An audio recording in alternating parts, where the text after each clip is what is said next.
சமூக படிப்பில பலருக்கும் எல்லா வாய்ப்புகளும் கிடைக்கிறது இல்ல. வாய்ப்பு கிடைக்கிறவங்க அதனால வரக்கூடிய திறமைய வாய்ப்பு இல்லாதவங்களுக்கு கொண்டு சேர்க்கணும். இதுதான் புனித மேரி யூப்ரேசியா போன்றவர்கள் ஆற்றின தொண்டு. இன்னைக்கு நம்ம பள்ளியில படிக்கிற நீங்க அடுத்து பட்ட படிப்பு, ஆராய்ச்சி படிப்புன்னு படிச்சு முன்னேறணும். இன்னைக்கு சயின்ஸ் எவ்வளவோ வளர்ந்துருச்சு. உங்களுக்கு தேவையான அறிவை பெற நிறைய ஆப்ஷன்ஸ் இருக்கு. அதுல இப்போ ஏஐயோட வளர்ச்சி புது புரட்சியை உண்டாக்கிட்டு இருக்கு.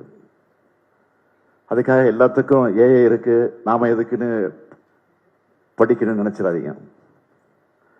எந்த கண்டுபிடிப்பையும் நீங்க உங்க வளர்ச்சிக்காகத்தான் பயன்படுத்தி இருக்கணுமே தவிர அது உங்களுடைய சிந்தனையை சிதைக்க அனுமதிக்க கூடாது.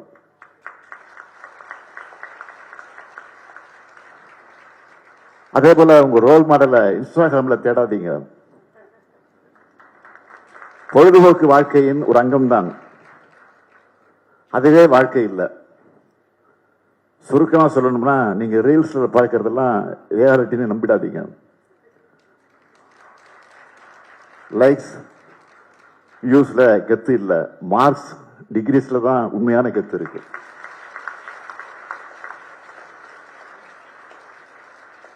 படிக்கிறதோட நல்ல விளையாடுங்க, உடல்நிலையும் பார்த்துக்க வேண்டும். டீச்சர்ஸும் இன்னைக்கு இருக்கக்கூடிய பசங்களுக்கு எந்த மாதிரி அப்கிரேட் ஆகணும், பேரண்ட்ஸும் நம்ம பசங்க என்ன நினைக்கிறாங்கன்னு காது கொடுத்து கேளுங்க,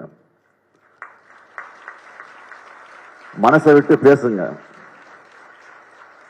அவங்களுக்கு ஒரு பிரச்சனை பயப்படாம நம்ம கிட்ட தைரியமா ஷேர் பண்ணணும். அந்த நம்பிக்கையை அவங்களுக்கு நீங்க கொடுக்கணும். பசங்க கிட்ட உங்க பெஸ்ட் ஃப்ரெண்ட் யாருன்னு கேட்டா எங்க அப்பா அம்மான்னு சொல்லணும். அப்படி பழகுங்க.